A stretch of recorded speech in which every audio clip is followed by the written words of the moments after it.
കൃഷ്ണായ വാസുദേവായ ഹരയേ പരമാത്മനെ പ്രണതക്ലേശനാശായ ഗോവിന്ദായ നമോ നമഃ. ശ്രീകൃഷ്ണാർപ്പണമസ്തു. സർവത്ര ഗോവിന്ദനാമ സങ്കീർത്തനം. ഗോവിന്ദ ഗോവിന്ദ. ഗുരുവായൂരപ്പ ശരണം.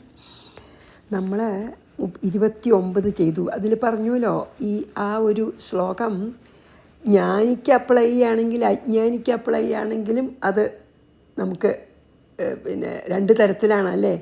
എന്താ വെച്ചാൽ ജ്ഞാനിക്ക് എല്ലാം അറിയാം, അതുകൊണ്ട് ഒന്നും അത്ഭുതമില്ല. അജ്ഞാനിക്ക് ഒന്നും അറിയില്ല, അതുകൊണ്ടൊക്കെ അത്ഭുതം എന്നൊക്കെ നമ്മൾ പറഞ്ഞുല്ലോ അല്ലേ. അപ്പോൾ നമ്മൾ അതാണ് 29ാമത്തെ ശ്ലോകത്തിൽ പറഞ്ഞു നിർത്തിയതല്ലേ. ഇനി നമുക്ക് 30 നമുക്ക് വായിക്കാം.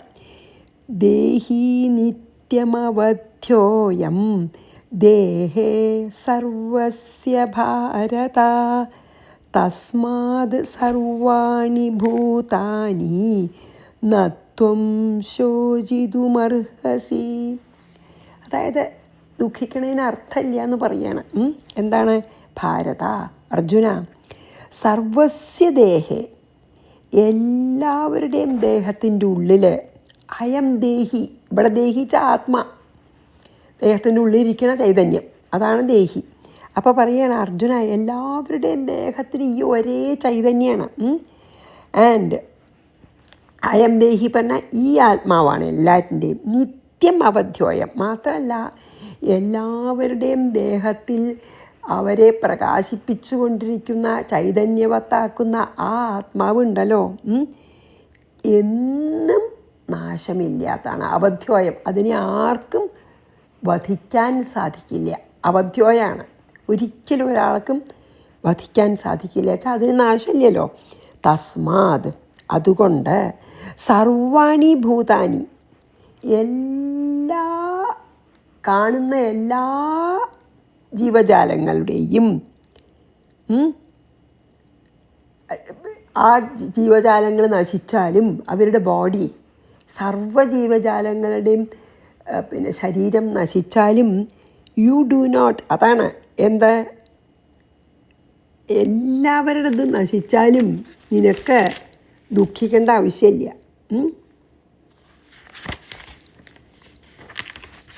സോറി, എന്താണ് ആ പേജ് പോയിട്ടുണ്ട്. അതിൻ്റെ അർത്ഥം എന്ന് വെച്ചാൽ, അതുകൊണ്ട് നീ എല്ലാവരുടെ ശരീരത്തിൻ്റെ ഉള്ളിലും ആ നശിക്കാത്ത ആത്മാവാണ്, അത് മരണമില്ലാത്ത, കൊല്ലപ്പെടാത്ത ആത്മാവാണ് ഇരിക്കുന്നത്. വധിക്കപ്പെടില്ല ഒരിക്കലും. അതുകൊണ്ട് ശോചിതും അർഹസി, നിനക്ക് ഈ ദുഃഖം ആസ്ഥാനത്താണ്, ദുഃഖിക്കേണ്ട ആവശ്യമില്ല. അല്ലെങ്കിൽ നീ ദുഃഖിക്കാൻ അർഹനല്ല, ദുഃഖിക്കാൻ ആവശ്യമില്ല അർത്ഥം അല്ലേ. അപ്പോൾ നമുക്ക് നോക്കാം കുറച്ച് അതിൻ്റെ ഒന്നുകൂടി വെച്ചാൽ, അതായത് നമ്മൾ ഇതിന് മുമ്പ് പറഞ്ഞുവല്ലോ സ്വരൂപവും സ്വഭാവവും എന്ന്. സ്വരൂപം എന്ന് പറഞ്ഞാൽ ആത്മാവാണ്, സ്വഭാവം എന്ന് പറഞ്ഞാൽ ഈ ബോഡി. ഓരോരുത്തരും ഓരോ ആ സ്വഭാവം എന്താണ്? പ്രകൃതിയിൽ നിന്ന് പല ഗുണങ്ങളുടെ ഒരു മിക്സ്ചറായിട്ട് ഉണ്ടാവണം ബോഡിയാണത് അല്ലേ, പഞ്ചഭൂതങ്ങളെ കൊണ്ട്. എല്ലാവർക്കും പല ഗുണങ്ങൾ, 3 ഗുണങ്ങൾ പല റേഷ്യോയിലാവും ചെയ്യും. അതാണ് സ്വഭാവം. അപ്പോൾ ഈ മരണം എന്നുള്ളത് ആ സ്വഭാവത്തിനേ ഉള്ളൂ, ഈ ബോഡിക്കേ ഉള്ളൂ, സ്വരൂപത്തിനില്ല. അതായത് ഇപ്പോൾ ഒരു മണ്ണുകൊണ്ട് അനവധി നമ്മൾ കുഞ്ഞു കുഞ്ഞു സാധനങ്ങൾ ഉണ്ടാക്കിയെന്ന് വിചാരിച്ചോളൂ. അതൊക്കെ പൊട്ടിച്ചാൽ ആ സാധനങ്ങൾ പൊട്ടിയെന്നേ ഉള്ളൂ, മണ്ണായിട്ട് തന്നെ ഇരിക്കും. അതേപോലെയാണെന്നാണ് അപ്പോൾ പറയണ ഭഗവാൻ. എല്ലാ ജീവജാലങ്ങളിലുള്ളയും ആത്മാവ് നാശമില്ലാത്ത ആത്മാവാണ്. ആ ശരീരങ്ങൾ മുഴുവൻ നശിച്ചാലും ആത്മാവ് അതുപോലെ ഇരിക്കും. ഏതുപോലെ? കുറേ മൺപാത്രങ്ങളുണ്ട്, ആ മൺപാത്രങ്ങളൊക്കെ തല്ലി പൊട്ടിച്ചാലും എന്തുകൊണ്ടാണ് ഉണ്ടാക്കിയ ആ പാത്രങ്ങളെ മണ്ണുകൊണ്ട്, അതവിടെ തന്നെ ഉണ്ടാവും, അതിന് നാശം വരുന്നില്ല. ആ പാത്രത്തിൻ്റെ സ്വഭാവം, പലതരത്തിലുള്ള പാത്രങ്ങളൊക്കെ പൊട്ടി, ശരിയാണ്. പക്ഷേ എല്ലാം ഉണ്ടാക്കിയത് മണ്ണാണ്, ആ മണ്ണൊക്കെ അവിടെ ഉണ്ട് അല്ലേ. അതാണ് സ്വഭാവം, ആ പാത്രങ്ങളാണ്. സ്വരൂപം ഇവിടെ മണ്ണാണ്. അതാണ് ഇതിൽ പറഞ്ഞത് കേട്ടോ. അതുകൊണ്ട് അപ്പോൾ അർജുനന് വേണമെങ്കിൽ ചോദിക്കാമല്ലോ, എന്നാൽ അപ്പോൾ ഞാനായിട്ട് ഇപ്പം എന്തിനാ അത് നശിപ്പിക്കണം അല്ലെങ്കിൽ കൊല്ലണം? അവരൊക്കെ എൻ്റെ കൈ കൊണ്ട് തന്നെ നശിക്കണമെന്ന് ഭഗവാൻ എന്താ അങ്ങനെ പറയണതെന്നാണ് വേണമെങ്കിൽ ചോദിക്കാമല്ലോ. ചോദിച്ചിട്ടല്ല, അങ്ങനെ ഞാൻ തന്നെ കൊല്ലണം എന്ന് എന്താ അപ്പം പറയണ ഭഗവാൻ എന്ന് ചോദിച്ചാലോ എന്നുള്ളതിൻ്റെ ആൻസറാണ് നെക്സ്റ്റ് 7 ശ്ലോകം കേട്ടോ. പിന്നെ ഒന്നും കൂടി ഞാൻ ഇവിടെ പറയാം. അതായത് ഈ എല്ലാവരുടെയും അന്തര്യാമിയാണ് ഈ ആത്മാവേ. അതിന് നാശമില്ല. അത് നമുക്കങ്ങോട്ട് ബോധ്യമായാൽ നമുക്ക് ഇങ്ങനത്തെ അറ്റാച്ച്മെൻ്റ് ഉണ്ട്, രാഗം കൊണ്ടുള്ള ദുഃഖം ഉണ്ടാവില്ല. തൽക്കാലം നമുക്കപ്പം ഇനി ആ ആളെ കാണില്ലല്ലോ എന്ന് പറഞ്ഞൊരു ദുഃഖമൊക്കെ ഉണ്ടാവും, അറ്റാച്ച്മെൻറ്റ്. പക്ഷേ ആ അറ്റാച്ച്മെൻറ്റ് അധികം നേരം നിൽക്കില്ല നമുക്ക് ഈ ബോധ്യം ഉണ്ടെങ്കിൽ. അതായത് നമുക്ക് വളരെ വേണ്ടപ്പെട്ട ഒരാൾ മരിച്ചു എന്ന് വിചാരിച്ചോളൂ. ആ ആളുടെ ആത്മാവിന് നാശമില്ല എന്ന് നമുക്ക് നല്ല കൺവിക്ഷൻ ഉണ്ടെങ്കിൽ, നല്ല ബോധ്യമുണ്ടെങ്കിൽ, തൽക്കാലം നമ്മുടെ രാഗം കൊണ്ട് കുറച്ചൊരു ദുഃഖമൊക്കെ ഉണ്ടായിച്ചാലും ആ ദുഃഖം ഞാൻ പറയണത് സാധാരണ നമ്മളെ പ്രാക്ടിക്കൽ ലൈഫിലാണ്. അപ്പോൾ ഒന്ന് സങ്കടമൊക്കെ ആയി നമ്മൾ വികാരാധീനരായിട്ട് ചിലപ്പോൾ നമ്മൾ ദുഃഖം പോലെ തോന്നും. പക്ഷെ അത് ശരിക്കും ദുഃഖമായിട്ട് നിൽക്കില്ല. എന്നുവെച്ചാൽ നമുക്ക് ഈ കൺവിക്ഷൻ ഉണ്ടല്ലോ, അതാണ്. അപ്പോൾ നമുക്ക് എങ്ങനെ ഈ ദുഃഖത്തിനെ താങ്ങാം എന്നുള്ളതിന് ഒരു സൊല്യൂഷനേ ഉള്ളൂ. എന്താണ്? ആത്മാവ് നിത്യമാണ്. ഇത് വെറും ഒരു ശരീരം എടുത്തതാണ്. സ്വഭാവമാണ് നശിച്ചത്, സ്വരൂപത്തിന് നാശം വന്നിട്ടില്ല എന്ന് നമുക്ക് നമ്മളെ തന്നെ നല്ലോണം ബോധ്യപ്പെടുത്താൻ സാധിച്ചാൽ തൽക്കാലം ദുഃഖം തോന്നിയാലും ആ ദുഃഖത്തിൽ നിന്ന് നമ്മൾ വേഗം ഈ അറ്റാച്ച്മെൻറ്റിൽ നിന്ന് നമ്മൾ ഫ്രീ ആയാൽ നമ്മളെ ദുഃഖത്തിൽ നിന്ന് നമ്മൾ ഫ്രീ ആവും. മുമ്പേ തന്നെ നമ്മൾ പറഞ്ഞുല്ലോ, ദേഹം എന്താ ദേഹി എന്താന്നൊക്കെ നമുക്ക് പറഞ്ഞു തന്നല്ലോ ഭഗവാൻ, ഇല്ലേ? അപ്പോൾ എപ്പോഴും ഞാൻ ശരീരമാണെന്ന് വിചാരിക്കണതാണ് നമുക്ക് ദുഃഖം തരണത്. അപ്പം അതിന്ന് നമുക്ക് രക്ഷപ്പെടാൻ ഒരു വഴിയുള്ളൂ. ഞാൻ ശരീരമല്ല, ആത്മാവാണ്. അല്ലെങ്കിൽ എൻ്റെ മുമ്പിലുള്ള എനിക്ക് വളരെ സ്നേഹമുള്ള ആ ആളും ആ ശരീരമൊന്നുമല്ല, ആത്മാവാണ്, അതിന് നാശമില്ല എന്ന് പറഞ്ഞ് നമുക്ക് നല്ല ബോധ്യം വന്നാൽ നമുക്ക് തൽക്കാലം വിഷമം തോന്നിയാലും നമ്മൾ ആ ദുഃഖത്തിൽ നിന്ന് വേഗം വിമുക്താവും. അങ്ങനെ ഈ നാസികളെ ആൾക്കാരെ പിടിച്ച് ജയിലിലിട്ട് കൊന്നായിരുന്നല്ലോ അവർ. അപ്പോൾ ആ നാസി ജയിലിൽ കിടക്കണ ഒരാളുടെ കഥ ഞാൻ വായിച്ചു, വിക്ടർ ഫ്രാങ്കൽ എന്ന് പറഞ്ഞിട്ട്. അദ്ദേഹം ഇങ്ങനെ അതിൽ കിടക്കണ സമയം മുഴുവൻ അദ്ദേഹത്തിനെ കൊന്നില്ല, പക്ഷെ കൊല്ലണേൻ്റെ മുമ്പ് ഒരുപാട് സഫർ ചെയ്തു. ആ സഫറിങ് തന്നെ കുറേ ആൾ മരിച്ചു. പക്ഷെ അദ്ദേഹം ആ സഫറിങ് എങ്ങനെ അത്ര സർവൈവ് ചെയ്തതുണ്ടോ? അദ്ദേഹം ഫുൾ ടൈം, അദ്ദേഹം ഗീത വായിച്ചിട്ടുണ്ട് മുമ്പേ, അദ്ദേഹം ഫുൾ ടൈം പറഞ്ഞുകൊണ്ടിരുന്നു അത്രേ, ഞാൻ ഈ ശരീരമല്ല, എനിക്ക് നാശമില്ല, ഞാൻ ഈ ശരീരമല്ല, ഞാൻ വെറും ഒരു സാക്ഷിയാണ് ഈ ശരീരത്തിൻ്റെ, എനിക്ക് നാശമില്ല എന്ന് പറഞ്ഞുകൊണ്ടിരുന്നുകൊണ്ട് ഈ സഫറിങ് ഉണ്ടായപ്പോൾ അവർ ഒരുപാട് ബുദ്ധിമുട്ടിച്ചു. അതിൽ തന്നെ കുറേ ആൾ മരിച്ചു. ഇദ്ദേഹം അത് വളരെ സക്സസ്ഫുള്ളായിട്ട് സർവൈവ് ചെയ്തു അത്രേ.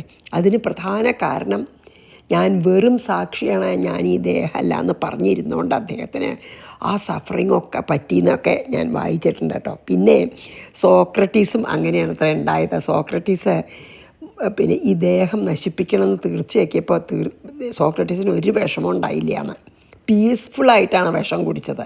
കാരണം എനിക്ക് നാശമില്ല എന്ന് ഉറപ്പുണ്ടായിരുന്നു അത്രേ. അങ്ങനെ 2 കാര്യം ഞാൻ ഇതിൽ ഒന്നിന് ഒച്ചൂർജി പറഞ്ഞിട്ടുണ്ട്, പിന്നെ പലതിലും വായിച്ചു കേട്ടോ. അപ്പോൾ അതാണ് അർജുനനോട് പറയണത്, ഇത് സ്വഭാവത്തിന് നാശമുള്ളൂ, സ്വരൂപത്തിന് നാശമില്ല എന്ന് മനസ്സിലാക്കിക്കോളൂ. ഈ ലോകത്തിലുള്ള എല്ലാ ശരീരങ്ങളും വെറും സ്വഭാവമാണ്, അതിന് നാശമുണ്ട്. അതിപ്പോൾ അർജുനൻ നശിപ്പിച്ചാലും ഇല്ലെങ്കിലും അത് നശിക്കും. അപ്പോൾ ഇതൊരാവശ്യത്തിന്, ലോക ഗുണത്തിന് നീ ചെയ്യണ സ്വധർമ്മം, അപ്പോൾ ഒട്ടും സാരമില്ല എന്ന് പറഞ്ഞ് സമാധാനിപ്പിക്കുകയാണ് കേട്ടോ. അതായത് ദേഹി എന്നും കൊല്ലപ്പെടാത്തതാണ്, ദേഹമേ നശിക്കുന്നുള്ളൂ. അത് എല്ലാ ജീവജാലങ്ങളുടെയും കാര്യത്തിലത് ശരിയാണ്, അത് സത്യമാണ്. അതുകൊണ്ട് നീ ഇപ്പോൾ ദുഃഖിക്കേണ്ട ആവശ്യമില്ല എന്നാണ് പറയണത് കേട്ടോ. ദേഹി നിത്യമവധ്യോയം ദേഹേ സർവസ്യ ഭാരത തസ്മാത് സർവാണി ഭൂതാനി. എല്ലാ ജീവജാലങ്ങളുടെയും കഥ അതാണ് അല്ലേ. നത്വം ശോചിതും അർഹസി. അതുകൊണ്ട് നീ ദുഃഖിക്കണേന് യാതൊരർത്ഥമില്ല എന്ന് പറഞ്ഞു. അതാ നാസിയുടേതൊക്കെ എനിക്ക് വളരെ അത്ഭുതമായിട്ട് തോന്നിയിട്ടോ. ഇനി നമുക്ക് 31 ചെല്ലാം. സ്വധർമ്മമപി ചാവേക്ഷ്യ ന വികമ്പിതുമർഹസി ധർമ്മ്യാധിയുദ്ധോദ് ശ്രേയോന്യത് ക്ഷത്രിയസ്യ ന വിദ്യതേ. ക്ഷത്രിയൻ്റെ സ്വധർമ്മമൊക്കെ ഓർമ്മിപ്പിക്കുകയാണ് ഭഗവാൻ. എന്താ അറിയോ? അഭി ഈവൻ ഇഫ് എന്ത് സ്വധർമ്മം അവേക്ഷ്യാച്ച, തൻ്റെ സ്വധർമ്മം ത്തിനെപ്പറ്റി എന്താ വികമ്പിതും ന അർഹസി. അതുകൊണ്ട് സ്വധർമ്മം അനുഷ്ഠിക്കണതിനെ പറ്റിയിട്ട് നീ ആ സ്വധർമ്മത്തിൽ നിന്ന് വ്യതിചലിക്കേണ്ട ആവശ്യമില്ല. അല്ലെങ്കിൽ സ്വധർമ്മത്തിൽ നിന്ന് ഒരു സ്വധർമ്മം അനുഷ്ഠിക്കണമെന്നൊരു എന്താ പറയുക, ഒരു ഡൈഗ്രഷൻ, അതിന്ന് വ്യതിചലിക്കരുത് നീ. എന്താ വെച്ചാൽ ബിക്കോസ് എന്നുണ്ടല്ലോ, ക്ഷത്രിയസ്യ ധർമ്മ്യാദ് യുദ്ധാത്. ഒരു ക്ഷത്രിയന് ധർമ്മയുദ്ധം ചെയ്യാന്നുള്ളത് അന്യശ്രേയ എന്ന വിദ്യത. ഒരു ക്ഷത്രിയന് ധർമ്മയുദ്ധം ചെയ്യാൻ ഉള്ള ഒരവസരം കിട്ടുക എന്നുള്ളത് ഏറ്റവും അധികം ശ്രേയസ്കരാണ്, അല്ലെങ്കിൽ അഭിലഷണീയാണ്, ഓണറബിളാണ്. ഒരു ക്ഷത്രിയന് സ്വതം നല്ല യുദ്ധവാസന ഉണ്ട്, ഇഷ്ടമാണ് യുദ്ധം. അങ്ങനെയുള്ള ഒരാൾക്ക് ധർമ്മയുദ്ധം ചെയ്യാൻ ഒരു അവസരം, ഓപ്പർച്യൂണിറ്റി കിട്ടുന്നത്, അർജുനന് യുദ്ധം ചെയ്യാൻ ഇഷ്ടമാണ്. അപ്പോൾ ആ യുദ്ധം ചെയ്യണത് ഒരു നല്ല കാര്യത്തിനായിട്ട് യുദ്ധം ചെയ്യാനുള്ളൊരു അവസരം കിട്ടിയല്ലോ ഇപ്പോൾ. അത് വാസ്തവത്തിൽ വളരെ ശ്രേയസ്കരാണ്, എല്ലാവർക്കും കിട്ടില്ല. അത് ഓണറബിളാണെന്ന് പറയുകയാണ്. അതായത് അതുകൊണ്ട് നിനക്കൊരു അവസരം കിട്ടിയിരിക്കുകയാണ്, നിനക്ക് ഇഷ്ടമുള്ളൊരു കാര്യം ലോക നന്മയ്ക്കായിട്ട്, for the good of the world ചെയ്യാൻ ഒരവസരം കിട്ടിയിരിക്കുകയാണ്. അതിനേക്കാളും ശ്രേയസ്കരായിട്ട് ഒരു ക്ഷത്രിയന് ഒന്നുമില്ല. കാരണം ഒരു ധർമ്മയുദ്ധമാണ് നിന്നോട് ചെയ്യാൻ പറയണതേ. അപ്പോൾ അവനവൻ്റെ സ്വധർമ്മത്തിനെ ഓർത്തിട്ട് ഇതൊന്നും ഒരിക്കലും ചെയ്യാണ്ടിരിക്കണമെന്ന് നീ സംശയിക്കാൻ പോലും പാടില്ല, വേവർ ചെയ്യരുത്. അതാണ് പറഞ്ഞത് വികമ്പിതും ന അർഹസിന്ന്. വികമ്പം എന്ന് പറഞ്ഞാൽ എന്താ? വികമ്പം എന്ന് പറഞ്ഞാൽ ധർമ്മത്തിൽ നിന്നുള്ള ഒരു ഡൈഗ്രഷനാണ്, വ്യതിചലനാണ്. അതുകൊണ്ടാണ് പറഞ്ഞത് നിനക്ക് ഇപ്പം ഈ ധർമ്മയുദ്ധം ചെയ്യണത് ഒരു ക്ഷത്രിയനെ സംബന്ധിച്ചിടത്തോളം ഭാഗ്യമാണ് സാധിക്കണത്. അതുകൊണ്ട് സ്വധർമ്മത്തിനെ ആലോചിച്ചിട്ട് നീ സ്വധർമ്മം അനുഷ്ഠിക്കണം എന്നുള്ള ആഗ്രഹം ഉണ്ടെങ്കിൽ നീ ഇത് ചെയ്യാതിരിക്കണമെന്ന് സംശയിക്കാൻ പോലും പാടില്ല. അതിന്ന് മനസ്സിനെ വേവർ ചെയ്യാൻ തന്നെ പാടില്ല എന്ന്. You do not deserve to waiver.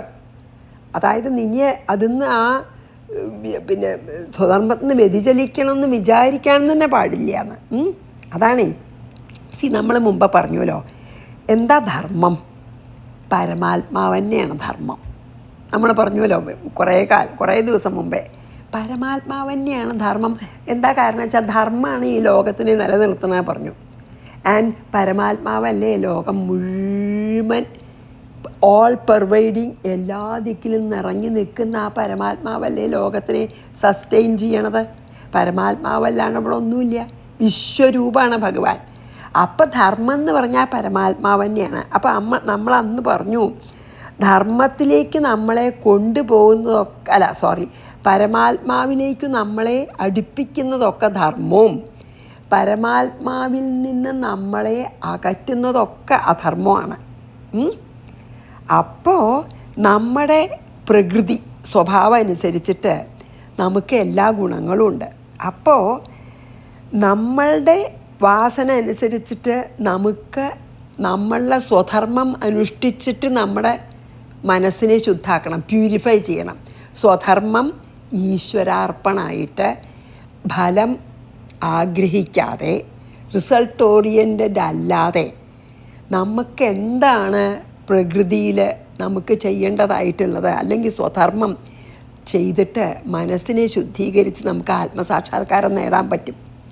അതാണ് ശരിക്കും ആ ആളുടെ ധർമ്മം. അതായത് നമ്മുടെ വാസന അനുസരിച്ചിട്ട് എന്ത് നമുക്ക് ചെയ്യേണ്ടതായി വരുന്നുവോ, അല്ലെങ്കിൽ ആ സന്ദർഭത്തിൽ അല്ലെങ്കിൽ ആ സർക്കംസ്റ്റൻസസിൽ നമുക്ക് എന്ത് ചെയ്യണോ അതിനെ നമുക്ക് ഭഗവാനുള്ളൊരു ഓഫറിംഗ് ആയിട്ട് ചെയ്യാം. അല്ലെങ്കിൽ ഒരു ലോക നന്മയ്ക്കായിട്ട് അതിനെ ചെയ്യുകയാണെങ്കിൽ വിത്തൗട്ട് എക്സ്പെക്റ്റിംഗ് റിസൾട്ട്, ഫലാപേക്ഷ ഇല്ലാതെ, അതാണ് ആ മനുഷ്യൻ്റെ ധർമ്മം. നമുക്കിപ്പോൾ ഒരു കാര്യം ചെയ്യേണ്ടതായിട്ട് വരികയാണ്. ആ ചെയ്യേണ്ട കർമ്മത്തിനെ നമ്മൾ ഈശ്വരാർപ്പണമായിട്ട് ഫലാപേക്ഷയോട് കൂടി അല്ലാണ്ട് ചെയ്താൽ അതന്നെയാണ് ധർമ്മം ആളുടെ. അതുകൊണ്ടാണല്ലോ നമ്മൾ ആ വ്യാധൻ ഈ ഈ മൃഗങ്ങളെയൊക്കെ കൊന്നു വിൽക്കണ അയാളൊരു ഇൻസ്ട്രുമെൻ്റാന്നേ വിചാരിക്കുള്ളൂ. അച്ഛനെയും അമ്മയും പോറ്റാൻ വേണ്ടി ചെയ്യുകയാണ്. അതുകൊണ്ട് അയാൾക്ക് കർമ്മബന്ധനം ഉണ്ടായില്ല. അതാണ് സ്വധർമ്മം ഈശ്വരാർപ്പണമായിട്ട് അവനവന് വേണ്ടി അവനവൻ്റെ സ്വാർത്ഥത്തിനല്ലാണ്ട് ചെയ്താൽ അത് ആത്മസാക്ഷാത്കാരത്തിന് നമ്മളെ എത്തിക്കും. അതായത് നമ്മുടെ മനസ്സിനെ പ്യൂരിഫൈ ചെയ്യും ഈ കർമ്മമാർഗം. ഈ കർമ്മം സ്വധർമ്മം അനുഷ്ഠിക്കുക എന്ന കർമ്മം നമ്മുടെ മനസ്സിനെ പ്യൂരിഫൈ ചെയ്യും. അങ്ങനെ ചിത്തശുദ്ധി വരുമ്പോൾ അതിൽ ജ്ഞാനം ഉദിക്കും. അതാണ് ആത്മസാക്ഷാത്കാരത്തിന് പറ്റുമെന്ന് പറഞ്ഞാൽ. ഒരു ക്ഷത്രിയൻ്റെ അപ്പോൾ ഇപ്പം അർജുനൻ വളരെ ബ്ലെസ്സഡാണ്. കാരണം അർജുനന് സ്വന്തം ധർമ്മം ഈശ്വരൻ്റെ ഉപദേശപ്രകാരം ലോക നന്മയ്ക്കായിട്ട് ചെയ്യാൻ സാധിക്കണു അല്ലേ? അതല്ലേ അർജുനന് ഒരു ചാൻസ് കിട്ടി. എന്തിന്? സ്വധർമ്മം ഈശ്വരാനുഗ്രഹത്തോടു കൂടി ഈ ലോകത്തിൻ്റെ നന്മയ്ക്കായിട്ട് ചെയ്യാനുള്ള ഒരു വളരെ റെയറായിട്ടുള്ളൊരു ഓപ്പർച്യൂണിറ്റി, വളരെ ദുർലഭമായിട്ടുള്ളൊരു അനുഗ്രഹമാണ് അപ്പോൾ അർജുനന് കിട്ടിയത്. അതന്നെ ഈശ്വര കൃപ അല്ലേ? അപ്പോൾ അർജുനൻ വാസ്തവത്തിൽ യാതൊന്നും ആലോചിക്കാതെ, വികമ്പം ഇല്ലാതെ, അതാണ് വികമ്പിതും എന്ന് പറഞ്ഞ വികമ്പിതും, യാതൊരു സംശയവും ഇല്ലാണ്ട്, യാതൊരു വേവറിങ് ഓഫ് ദ മൈൻഡും ഇല്ലാതെ അവനവന് കിട്ടിയിട്ടുള്ള ഈ ഒരു സന്ദർഭം ഈശ്വരാനുഗ്രഹത്തോടു കൂടി ലോക നന്മയ്ക്കായിട്ട് ഉപയോഗിക്കാതിരുന്നാലാണ് കഷ്ടം. അപ്പോഴാണ് സ്വധർമ്മം ചെയ്യാണ്ടിരിക്കണേ. അപ്പം സ്വധർമ്മം സന്തോഷമായിട്ട് ചെയ്തോളൂ എന്നാണ് പറയണത്. എന്താ അറിയോ, ജ്ഞാനം ഇതിപ്പോൾ കർമ്മമാണ് ചെയ്യണത് അല്ലേ? അപ്പം ആ കർമ്മം ഈശ്വരാർപ്പണമായിട്ട് ചെയ്താൽ, സ്വഭാവം അനുസരിച്ചിട്ട് അവനവൻ്റെ സ്വഭാവം അനുസരിച്ച് ചെയ്താൽ നമ്മളെ ആത്മസാക്ഷാത്കാരത്തിലേക്ക് കൊണ്ടുപോകും. ജ്ഞാനം എന്ന് പറഞ്ഞാൽ സ്വരൂപമാണ്. ഭഗവാൻ ജ്ഞാനസ്വരൂപമാണ്. സ്വഭാവം എന്താണ്? ധർമ്മം എന്ന് പറഞ്ഞാൽ സ്വഭാവമാണ്, ജ്ഞാനം എന്ന് പറഞ്ഞാൽ സ്വരൂപമാണ്. അപ്പോൾ ഇപ്പം ധർമ്മത്തിൽ നിൽക്കണം. അർജുനെ പോലെ വൈരാഗ്യമൊന്നും വന്നിട്ടില്ല. സ്വധർമ്മം അനുഷ്ഠിക്കണമെന്ന് ആഗ്രഹമുള്ള ഒരു ക്ഷത്രിയൻ അത് ഈശ്വരാർപ്പണമായിട്ട് ചെയ്യേ വേണ്ടൂ. അപ്പോൾ സ്വധർമ്മം അനുഷ്ഠിക്കലായി, പുണ്യമായി, ചിത്തശുദ്ധി വരും. അത് പതുക്കെ പതുക്കെ അർജുനനെ ജ്ഞാനം ഉദിക്കുന്ന അവസ്ഥയിലേക്ക് എത്തിക്കും. ആത്മസാക്ഷാത്കാരം കിട്ടും. അങ്ങനെയാണല്ലോ കർമ്മയോഗം. അങ്ങനെ പറ്റുള്ളൂ. അപ്പോൾ ഇത് അർജുനൻ്റെ ധർമ്മമാണ്. സന്തോഷപൂർവ്വം ചെയ്തോളൂ. ഒരു വളരെ ദുർലഭമായിട്ടുള്ളൊരവസരം, റെയർ ഓപ്പർച്യൂണിറ്റി നിനക്ക് കിട്ടിയിരിക്കുന്നു. നിനക്ക് ഇഷ്ടമുള്ളത് ചെയ്യണത് തന്നെയാണ് ധർമ്മം. എത്ര ഭാഗ്യമല്ലേ! അവനവന് ഇഷ്ടമുള്ളത് ചെയ്യുക. അത് ഈശ്വരാനുഗ്രഹത്തോടു കൂടി അവനവൻ്റെ ധർമ്മം അനുഷ്ഠിച്ചിട്ട് ചിത്തശുദ്ധി വന്ന ആത്മസാക്ഷാത്കാരത്തിന് അത് ഇടവരുത്തുമെന്ന് പറഞ്ഞാൽ എത്ര ഭാഗ്യമാണെന്നാണ് പറയണത്. അപ്പോൾ നമുക്ക് 31 അർജുനനെ കൺവിൻസ് ചെയ്യണം, യുദ്ധം ചെയ്യണം വേണ്ടതെന്നേ. സ്വധർമ്മമപിചാവേക്ഷ്യ, അതായത് സ്വധർമ്മമാണെന്ന് കരുതിയിട്ട്, നവികമ്പിതുമർഹസി, ഒരു ചാഞ്ചല്യവും വേണ്ട മനസ്സിന്, വേവറിങ് ഓഫ് ദ മൈൻഡ് വേണ്ട. ധർമ്മ്യാധി യുദ്ധോത് ശ്രേയോന്യത് ക്ഷത്രിയസ്യ ന വിദ്യതേ. ക്ഷത്രിയൻ ഇതുപോലുള്ളൊരു യുദ്ധം ചെയ്യുന്ന പോലെ ഒരു ധർമ്മയുദ്ധം ചെയ്യുന്നതാണ് ഒരു ക്ഷത്രിയനെ സംബന്ധിച്ചിടത്തോളം ഏറ്റവും ശ്രേയസ്കരം, ഏറ്റവും ഓണറബിൾ. അതുകൊണ്ട് ഒന്നുകൊണ്ടും വിഷമിക്കണ്ട എന്ന് പറയാൻ കേട്ടോ. അതുകൊണ്ടാണ് പറഞ്ഞത് ധർമ്മം എന്ന് പറഞ്ഞാൽ ബ്രഹ്മം തന്നെയാണ്. അപ്പോൾ പരമാത്മാവിലേക്ക് നിന്നെ അടുപ്പിക്കുന്നതാണ് ഇപ്പം ഈ ധർമ്മയുദ്ധം. ചിത്തശുദ്ധി വന്ന് നിനക്ക് ജ്ഞാനം ഉദിക്കും. അപ്പോൾ പരമാത്മാവിനെ അടുപ്പിക്കുന്നതാണ്, പരമാത്മാവിനോട് അകറ്റുന്നതാണ് അധർമ്മേ. അപ്പം നീ ചെയ്യാതിരുന്നാൽ അത് അധർമ്മമാവും. ഇപ്പം നിൻ്റെ ധർമ്മം ചെയ്യുമ്പോൾ നീ പരമാത്മാവിനോട് അടുക്കുകയാണ് ചെയ്യണത്, അതായത് ആത്മസാക്ഷാത്കാരത്തിനോട് അടുക്കുകയാണ്. ചെയ്യാതിരുന്നാൽ നീ പരമാത്മാവിൽ നിന്ന് അകലെയാണ് ചെയ്യുകയാണ്. അതെത്ര നന്നായി പറഞ്ഞു അല്ലേ. ഇനി 32. യദൃച്ഛയാ ചോപപന്നം സ്വർഗദ്വാരമപാവൃതം സുഖിനാ ക്ഷത്രിയാ പാർത്ഥ ലഭന്തേ യുദ്ധമീദൃശം. പാർത്ഥ, ഹേ അർജുന, സുഖിന ക്ഷത്രിയ ലഭന്തേ. ശരിക്കും ഇവിടെ സുഖിന എന്ന് പറഞ്ഞാൽ ഫോർച്ചുനേറ്റ്, ഭാഗ്യമുള്ള ക്ഷത്രിയന്മാർക്ക് ഇതുപോലൊരവസരം കിട്ടുള്ളൂ. എങ്ങനെ? എതിർച്ചയാ ചോപപന്നം, നീ ആഗ്രഹിച്ച് കിട്ടിയ ഒരു അവസരമല്ല, അൺസോട്ട് ആണ്. നീ ആഗ്രഹിച്ച് ചോദിച്ച് മേടിച്ചൊരു അവസരമല്ല, നിനക്ക് എതിർച്ചയാ കിട്ടിയ ഒരു അവസരമാണ്. അതല്ലേ അത്ഭുതം. അപ്പോൾ അത് ഉപയോഗിക്കാതിരിക്കുന്നത് എത്ര വിട്ടിത്താണ്. ഇത് ഒരു വളരെ ഭാഗ്യമുള്ളൊരു ക്ഷത്രിയന് മാത്രം കിട്ടുന്ന ഒരു അവസരമാണ്, ഒരു ഭാഗ്യമാണത്. അതും നീ ചോദിച്ച് മേടിച്ചതല്ല, എതിർച്ചയാ അങ്ങനെ വേണ്ടി വന്നു. നീ എത്ര നോക്കി യുദ്ധം ഇല്ലാതിരിക്കാൻ ഇല്ലേ, എത്ര ശ്രമിച്ചു. നീയും പാണ്ഡവന്മാരെല്ലാവരും, ഞാനും വിതുരരും ഭീഷ്മരും കൃപരും ദ്രോണരും എല്ലാവരും യുദ്ധം ഇല്ലാതിരിക്കണമെന്ന് ആഗ്രഹിച്ചിട്ട് കുറേ ശ്രമിച്ചതാണ്. എന്നിട്ടും വേണ്ടി വന്നു വെച്ചാൽ എതിർച്ചയാന്ന് തന്നെയല്ലേ, അൺസോട്ടല്ലേ, ഗെറ്റിംഗ് ആൻ അൺസോട്ട് ചാൻസ്. എതിർച്ചയ ഭാഗ്യത്തിന് കിട്ടിയ ഒരു അവസരമാണ്. യുദ്ധം ഈദൃശം, ഇതുപോലൊരു യുദ്ധം ചെയ്താൽ അതായത് ഇങ്ങനൊരു യുദ്ധം ചെയ്താലുണ്ടല്ലോ, സ്വർഗദ്വാരം അപാവൃതം. ശരിക്കും നിനക്ക് സ്വർഗത്തിലേക്കുള്ള ഒരു വാതിൽ തുറന്ന പോലെയാണ്. മോക്ഷം കിട്ടിയില്ല എന്ന് തന്നെ വെച്ചോളൂ, അത്ര പുണ്യമാണ്. അപ്പം എന്താ ഉണ്ടാവുക വെച്ചാൽ സ്വർഗത്തിൽ പോയിട്ട് സ്വർഗസുഖം കഴിഞ്ഞാൽ തിരിച്ചു വന്നാലും നിനക്ക് ഇപ്പോഴുള്ള നിൻ്റെ ഈ സ്റ്റേജിൽ നിന്ന് മുമ്പിലോട്ട് പോയിട്ട് പരമാത്മാവിനെ പ്രാപിക്കാനുള്ളൊരു സ്ഥലത്തെ നീ ജനിക്കുള്ളൂ. അതാണ് പറയണത്. സ്വർഗദ്വാരം അപാവൃതം എന്ന് പറഞ്ഞാൽ എന്താ, സ്വർഗത്തിലേക്കുള്ള ഗേറ്റ് വേ ടു ഹെവനാണെന്ന്. ഈ ഒരവസരം നീ കളയരുത്. നിനക്ക് കിട്ടിയ ഒരു വലിയ അവസരമാണ് സ്വധർമ്മം അനുഷ്ഠിക്കാൻ. മാത്രമല്ല അത് എതിർച്ചയാ വന്ന് ചേർന്നതാണ്. നീ ആഗ്രഹിച്ചോ ചോദിച്ചോ കിട്ടിയ അവസരമല്ല, എതിർച്ചയാ ഭാഗ്യം കൊണ്ട് കിട്ടിയതാണ്. അതുകൊണ്ട് നിനക്ക് ഇത് ശരിക്കും സ്വർഗത്തേക്കുള്ളൊരു വാതിൽ തുറന്ന പോലുള്ള ഒരു അവസരമാണെന്ന് പറയുകയാണ്. അതായത് ക്ഷത്രിയന്മാർക്ക് യുദ്ധം ചെയ്യാനുള്ള വാസന ഉണ്ട്. അപ്പോൾ ഇപ്പം നിനക്ക് കിട്ടിയിട്ടുള്ള അവസരം ഉണ്ടല്ലോ, ഈ ധർമ്മയുദ്ധം ചെയ്യാനുള്ള അവസരം, അത് അത്ര പുണ്യമാണ്. അങ്ങനെ ഒരു അവസരം കിട്ടിയത് നിനക്ക് ശരിക്കും സ്വർഗത്തിലേക്കുള്ള വാതിൽ ഭഗവാൻ തുറന്ന് തന്ന അല്ലെങ്കിൽ വിധി തുറന്ന് തന്ന പോലെയാണെന്ന് പറയുകയാണ്. അർജുനൻ്റെ യുദ്ധവാസന ഇപ്പോഴും നല്ലോണം അർജുനിലുണ്ട്. അപ്പം അങ്ങനൊരു അവസ്ഥയിൽ അർജുനന് ഇങ്ങനൊരു ധർമ്മയുദ്ധം ചെയ്യാൻ അവസരം കിട്ടുക എന്ന് പറഞ്ഞാൽ ശരിക്കും ഭാഗ്യമല്ലേ. He is really lucky. കാരണം യുദ്ധവാസന തീർക്കാൻ പറ്റും ചെയ്യും, അത് നല്ല കാര്യത്തിനാണ്. ഇനിയും അതാണ് നമ്മൾ പറയൂലോ, അവനവന് ഇഷ്ടമുള്ള ജോലി കിട്ടിയ എത്ര നല്ലതാ പറയില്ലേ നമ്മൾ. അതുപോലെയാണ്, ഇഷ്ടമുള്ള ജോലി എൻജോയ് ചെയ്ത് ചെയ്യാൻ പറ്റുന്നുണ്ടെങ്കിൽ എത്ര വലിയ ഭാഗ്യം. പലർക്കും അത് പറ്റില്ല. ഇപ്പോൾ ഒരു ആരാച്ചാര്, അതായത് തൂക്കിക്കൊല്ലണ ഒരാൾക്ക് പാവം ചിലപ്പോൾ ഇഷ്ടമില്ല എന്ന് വരും. Most of the time 99.9% of the time ആർക്കും കൊല്ലണ ജോലി ഇഷ്ടാവില്ല. പക്ഷേ വയറ്റിപ്പഴപ്പിന് ചെയ്യേണ്ടി വരുന്നു. അങ്ങനെയാവും പലർക്കും അവർ ചെയ്യണ ജോലി. നമുക്ക് തന്നെ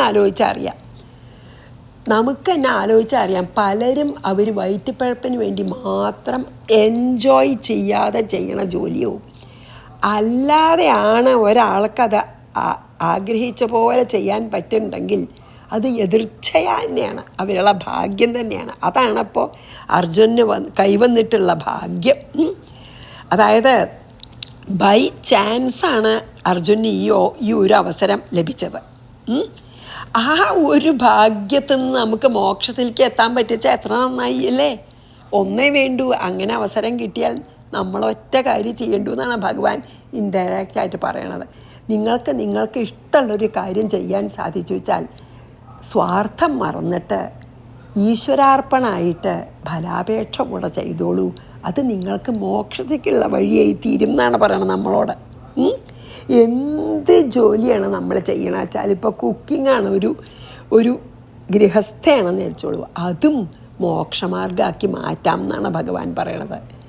എങ്ങനെയായാൽ ആ ചെയ്യണ ഏത് ജോലിയും എവിടെയായാലും നമ്മൾ ഏത് സാഹചര്യത്തിലാണെങ്കിലും ഏത് രാജ്യത്താണെങ്കിലും ഏത് സ്ഥിതിയിലാണെങ്കിലും നമുക്കൊരു ജോലി ചെയ്യാൻ കിട്ടിച്ചാൽ അത് നമ്മൾ ഈശ്വരാർപ്പണമായിട്ട് ചെയ്ത് ഫലാപേക്ഷ ഇല്ലാതെ ചെയ്താൽ നമ്മൾ മോക്ഷത്തിലേക്കുള്ള പാത്തിലാണ് നടക്കണത്. നമുക്ക് മോക്ഷമാർഗമാണത്. നമ്മൾ നിവൃത്തി മാർഗത്തിലാണ്. എത്ര ഭാഗ്യം എന്നാണ് പറയണത്. അപ്പോൾ നീയിപ്പോൾ നിൻ്റെ അസ്ഥാനത്തുള്ള ഈ അറ്റാച്ച്മെൻ്റ് കൊണ്ട്, രാഗം കൊണ്ട് ഇത് ചെയ്യാതിരിക്കുകയാണെങ്കിൽ, ഈവൻ ദോ നിനക്ക് ഇത് ധർമ്മയുദ്ധമെന്ന് ബോധ്യമായിട്ടും നീ ചെയ്യുകയാണെങ്കിൽ, സത്യം പറഞ്ഞു വെച്ചാൽ നീ മോക്ഷമാർഗത്തിലേക്കുള്ള വാതിൽ കൊട്ടി അടയ്ക്കുകയാണ് എന്ന് പറയാണ്. നിനക്ക് മോക്ഷമാർഗത്തിലേക്കുള്ള വാതിൽ ഇതാ തുറന്നു തന്നു. സ്വർഗം കൂടിയല്ല ശരിക്കും ഇവിടെ അർത്ഥം, മോക്ഷം എന്നാണ്. മോക്ഷത്തിലേക്കുള്ള മാർഗം തുറന്നു തന്നിരിക്കുകയാണ്. അപ്പം നീ അത് മനസ്സിലായതിന് ശേഷവും എനിക്കവരൊന്നും കൊല്ലുക എന്നുള്ള നിൻ്റെ രാഗം കൊണ്ട്, അറ്റാച്ച്മെൻ്റ് കൊണ്ട് നീ ഈ സ്വധർമ്മം അനുഷ്ഠിക്കാതിരിക്കുകയാണെങ്കിൽ നീ മോക്ഷത്തിലേക്കുള്ള വാതിൽ കൊട്ടി അടയ്ക്കുകയാണെന്നാണ് പറയണത്. അപ്പോൾ ശരിക്കും പറയുക വെച്ചാൽ നമ്മളോട് പറയുകയാണ്, നിങ്ങളിപ്പോൾ ഏത് സാഹചര്യത്തിലാണ് ഇരിക്കണത്, നിങ്ങൾക്ക് എന്താണ് ചെയ്യേണ്ടതായിട്ടുള്ളത്, അതൊക്കെ നിങ്ങൾ ഈശ്വരാർപ്പണമായിട്ട് ഫലേച്ഛയില്ലാതെ അങ്ങോട്ട് ചെയ്തോളൂ.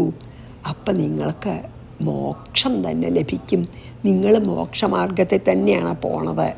അത് ചെയ്യാതിരുന്നാലാണ് നമ്മൾ മോക്ഷമാർഗത്തിലേക്കുള്ള വാതിലിനെ അടയ്ക്കണത്. ഏത് പരിതസ്ഥിതിയിലാണെങ്കിലും നിങ്ങൾ ചെയ്യണത് ഈശ്വരാർപ്പണമായിട്ട് ചെയ്ത് മുമ്പോട്ട് പോകൂ, മോക്ഷ കവാടം തുറക്കും എന്ന് നമ്മളോട് പറയാണ്. അതായത് എതിർച്ഛയ എന്നുള്ള ആ വാക്കിന് വളരെ അർത്ഥമാണ്. എതിർച്ഛയാച്ചാൽ എന്താ അറിയോ? ഡിവൈൻ വിൽ, അതായത് ദൈവകൃപ തന്നെ പറയണം. ആ എതിർച്ഛയ നമുക്ക് അവസരം കിട്ടുമ്പോൾ ദൈവകൃപ കൊണ്ടാണെന്ന് നമ്മൾ വിചാരിക്കണം. ശരിക്കും അതാണ് എതിർച്ഛയ. നോക്കൂ, എതിർച്ഛയ പലതും സംഭവിക്കും. ഇപ്പോൾ നോക്കൂ, പിന്നെ വാൽമീകി രാമായണത്തിലുണ്ട്, മന്ധര എതിർച്ഛയ ആണത്രേ ആ മാളിക കയറിപ്പോയത്. കൂനിയാണല്ലോ, സാധാരണ അത്ര സ്റ്റെപ്സ് ഒന്നും കയറി ഒരിക്കലും പോവാറില്ല.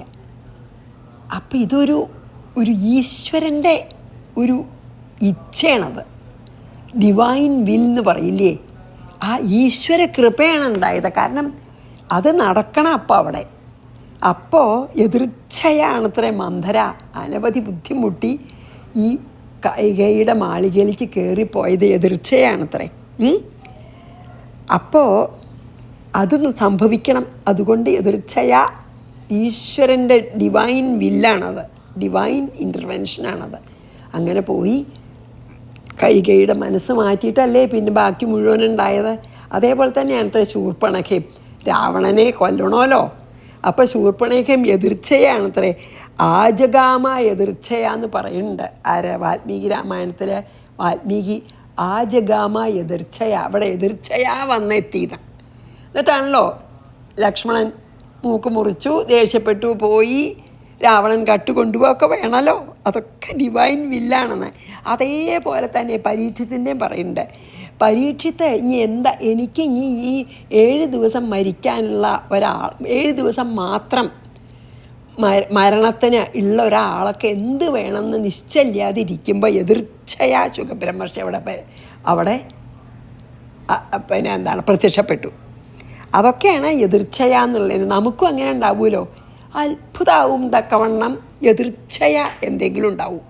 അതാണ് ഡിവൈൻ വില്ലേ. അപ്പോൾ ഭഗവാൻ പറയണ, അർജുന ഡിവൈൻ വില്ലാണ് ഈ യുദ്ധം അറേഞ്ച് ചെയ്തത് നിനക്ക് വേണ്ടിയിട്ട്. അതുകൊണ്ട് നീ ചെയ്യാതിരുന്നാൽ മോക്ഷ കവാടം അടയ്ക്കാണ് എന്ന് പറഞ്ഞു. അപ്പോൾ ഇത് കർമ്മമാർഗ്ഗമാണെന്നേ ഉള്ളൂ. കർമ്മമാർഗത്തിൽ കൂടെ നിനക്ക് മോക്ഷം പ്രാപിക്കാം.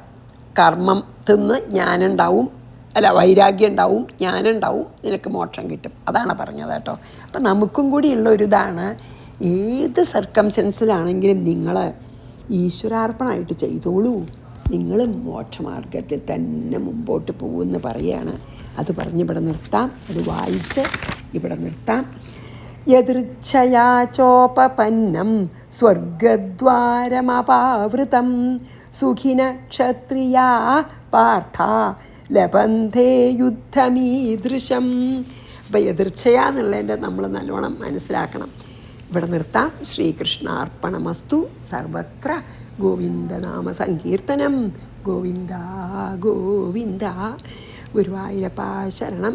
സമസ്താപരാധം ക്ഷമസ്വമേ.